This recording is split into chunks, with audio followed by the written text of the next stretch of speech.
भागलपुर व्यवहार न्यायालय को एक बार फिर ईमेल के जरिए बम से उड़ाने की धमकी मिलने से हड़कंप मच गया। धमकी मिलते ही प्रशासन और पुलिस अलर्ट मोड में आ गई और न्यायालय परिसर की सुरक्षा व्यवस्था को और सख्त कर दिया गया। परिसर के अंदर और बाहर सघन जांच अभियान चलाया जा रहा है। गौरतलब है कि करीब 10 दिन पहले भी इसी तरह ईमेल के माध्यम से व्यवहार न्यायालय को बम से उड़ाने की धमकी दी गई थी।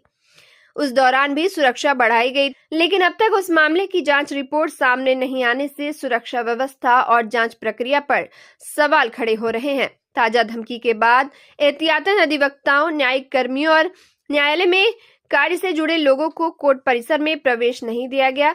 इससे न्यायिक कार्य पूरी तरह प्रभावित रहा। इस निर्णय को लेकर अधिवक्ताओं में भारी नाराजगी देखी गई।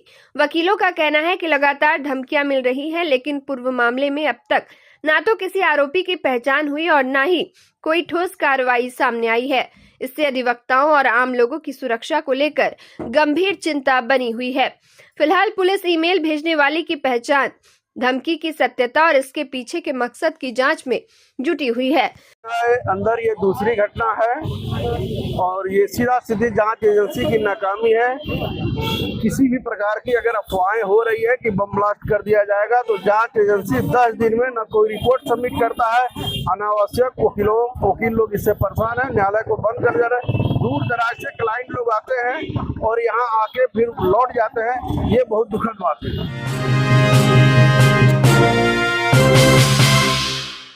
भागलपुर शहर एक बार फिर अपराध की वारदात से दहल उठा, लेकिन इस बार अपराधियों की करतूत खुद उनके लिए मुसीबत बन गई। मुजाहिदपुर थाना क्षेत्र में नगर निगम वार्ड संख्या 39 के पार्षद पति अब्दुल सरवर कुरैशी उर्फ मिंटू के घर पर बम फेंके जाने की सनसनीखेज घटना सामने आई है।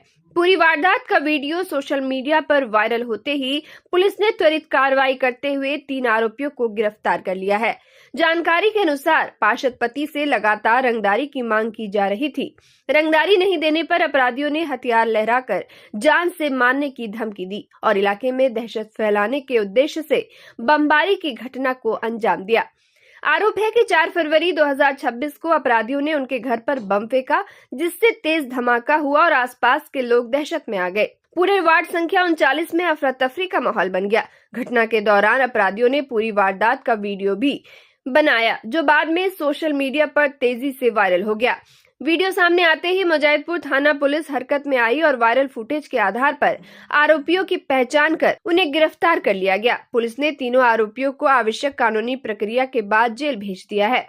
पीड़ित द्वारा दिए गए लिखित आवेदन में बताया गया कि आरोपियों से लगातार जान का खतरा बना हुआ था और किसी बड़ी घटना की आशंका जताई गई थी। वो वीडियो जैसे हम लोगों को संज्ञान में आया, तुरंत उसमें प्राथमिकी दर्ज की गई। एक विशेष टीम एसडीपीओ सिटी 2 के नेतृत्व में गठित करते हुए हमारे डीआईओ की टीम थानाध्यक्ष ने उसमें तुरंत रेड छापामारी चालू कर दी और उसी के आलोक में उससे संबंधित जो वीडियो में 2 अपराधी थे उनकी गिरफ्तारी, साथ में अन्य जो है करीब 5 अपराधियों की जो गिरफ्तारी हुई, जिसमें एक पिस्टल, एक कट्टा और कुछ जो बारूद के जो है वो मसाला था, उसको हम लोगों ने बरामद किया है।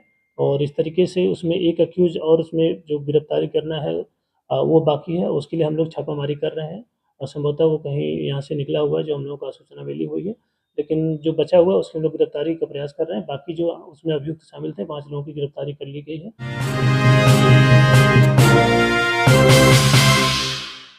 भागलपुर जिले के मधुसूदनपुर थाना क्षेत्र में पुलिस ने बड़ी कार्रवाई करते हुए 2 अपराधियों को अवैध हथियारों और जिंदा कारतूस के साथ गिरफ्तार किया है। ये कार्रवाई वरीय पुलिस अधीक्षक भागलपुर के निर्देश पर जिले में चलाए जा रहे विशेष अभियान के तहत की गई।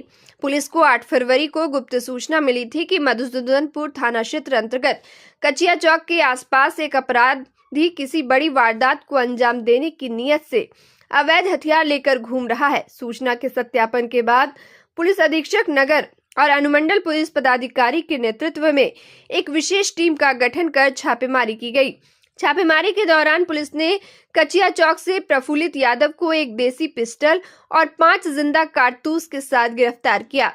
पूछताछ के दौरान उसकी निशानदेही पर पुलिस ने उसके सहयोगी शकलदेव यादव को उसके घर से एक देशी कट्टा और 4 जिंदा कारतूस के साथ गिरफ्तार किया। पुलिस ने दोनों आरोपियों के पास से कुल 1 देसी पिस्टल, 1 देसी कट्टा और 9 जिंदा कारतूस बरामद किए हैं। इस मामले में दोनों के विरुद्ध आर्म्स एक्ट के तहत विधि सम्मत कार्रवाई की जा रही है। पुलिस अधिकारियों ने बताया कि जिले में अपराध, अवैध हथियार और आपराधिक गतिविधियों के खिलाफ अभियान लगातार जारी रहेगा ताकि आम जनता को सुरक्षित वातावरण उपलब्ध कराया जा सके।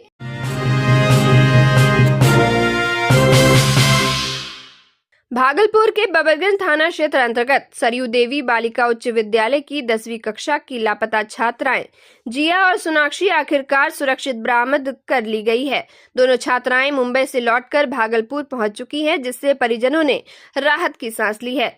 जानकारी के अनुसार जिया और सोनाक्षी 8 जनवरी को घर से एडमिट कार्ड लेने के लिए विद्यालय आई थी, लेकिन इसके बाद वे लापता हो गई थी। काफी खोजबीन के बाद भी जब उनका कोई सुराग नहीं मिला तो परिजनों ने बबरगंज थाने में सूचना दी, जिसके आधार पर पुलिस ने गुमशुदगी दर्ज कर जांच शुरू की। मामले की गंभीरता को देखते हुए वरीय पुलिस अधीक्षक प्रमोद कुमार के निर्देश पर विशेष जांच टीम का गठन किया गया। छात्राओं की तलाश में कई राज्यों की पुलिस से समन्वय स्थापित किया गया, लेकिन लगातार प्रयासों के बावजूद कोई ठोस जानकारी सामने नहीं आ रही थी।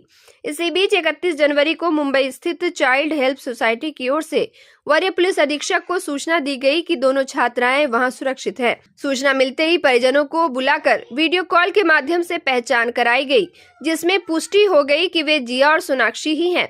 इसके बाद भागलपुर पुलिस टीम परिजनों के साथ मुंबई गई और दोनों छात्राओं को सुरक्षित लेकर भागलपुर पहुंची। भागलपुर पहुंचने के बाद दोनों छात्राओं की सदर अस्पताल में मेडिकल जांच कराई गई।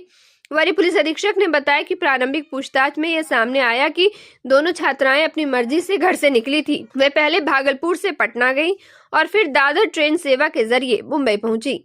पुलिस के अनुसार मंगलवार को दोनों छात्राओं का बयान व्यवहार न्यायालय में दर्ज कराया जाएगा। न्यायालय में दिए गए बयान के बाद ही ये पूरी तरह स्पष्ट हो सकेगा कि वे किन परिस्थितियों में मुंबई पहुंची और वहां उनका समय कैसे बीता। CWC में उन लोगों ने बयान दिया है, जो हमारी टीम भी साथ में थी। वहाँ पे जो बयान में जो जानकारी प्राप्त हुई है उसमें उन्होंने प्राथमिक रूप से यही अभी बताया है कि वो दोनों आपस में जो है काफ़ी क्लोज थे और उसी के आलोक में वो दोनों यहाँ पे घर से जो है निकल के चली गई थी।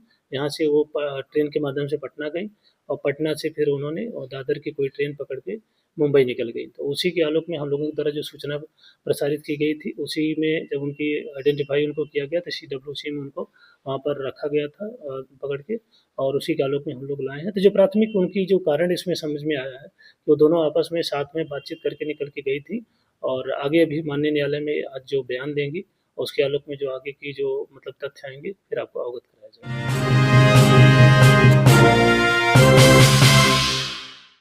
Alpine group of institute Dehradun के तत्वाधान में भागलपुर स्थित संतनम रेसिडेंसी में एक सफल टीचर्स मीट का आयोजन किया गया।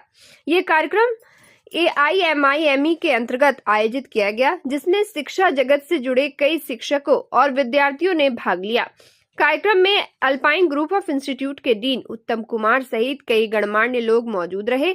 मुख्य अतिथि के रूप में सत्यम वेब के डायरेक्टर राकेश कुमार, भागलपुर जिलाध्यक्ष विपिन कुमार मंडल और समाजसेवी आलोक कुमार ने अपनी उपस्थिति से कार्यक्रम की गरिमा बढ़ाई। टीचर्स मीट के दौरान वक्ताओं ने शिक्षा के क्षेत्र में हो रहे नवीन परिवर्तनों, तकनीकी नवाचारों और डिजिटल माध्यमों की बढ़ती भूमिका पर विस्तार से चर्चा की। मुख्य अतिथि राकेश कुमार और समाजसेवी आलोक कुमार ने शिक्षकों की जिम्मेदारी और छात्रों के उज्जवल भविष्य के निर्माण में उनकी महत्वपूर्ण भूमिका पर अपने विचार साझा किए। अल्पाइन ग्रुप ऑफ इंस्टीट्यूट के डीन उत्तम कुमार ने उच्च शिक्षा के अवसरों, करियर मार्गदर्शन और शिक्षा के नए दृष्टिकोण पर उपयोगी जानकारी दी। उन्होंने छात्रों को बदलते समय के अनुरूप कौशल विकास और सही मार्गदर्शन के महत्व को समझाया। आज का कार्यक्रम ये था कि बिहार में जो है एविएशन इंडस्ट्री को कैसे बढ़ाया जाए, और हम लोग जो है पिछले 32 साल से इस कोर्स में निरंतर आगे बढ़ रहे हैं। मोर देन जो है आप सोचिए बिहार के सिर्फ बच्चे हैं, कम से कम 1700 से 1800 बच्चों को हमने यहाँ से मतलब इनको जॉब दिलाया है। एयर इंडिया में है, बाकी जगहों पे है। आपने रिसेंटली देखा होगा पूर्णिया एयरपोर्ट स्टार्ट हो चुका है, आपका भागलपुर में काम स्टार्ट होने वाला है, आपका दरभंगा स्टार्ट हो चुका है, पटना जो है आपका एक्सटेंशन हो चुका है। तो हम ये चाहते हैं कि हमारे बच्चे जो हैं सिर्फ एविएशन इंडस्ट्री में नहीं, एग्रीकल्चर हो, चाहे आपका एविएशन इंडस्ट्री हो, चाहे BBA हो, BSc IT हो, वो हमारे संस्थान से जुड़े, है ना। और हम चाहते हैं निरंतर हमारा बच्चा जो है इस कार्यरत में आगे बढ़ता रहे।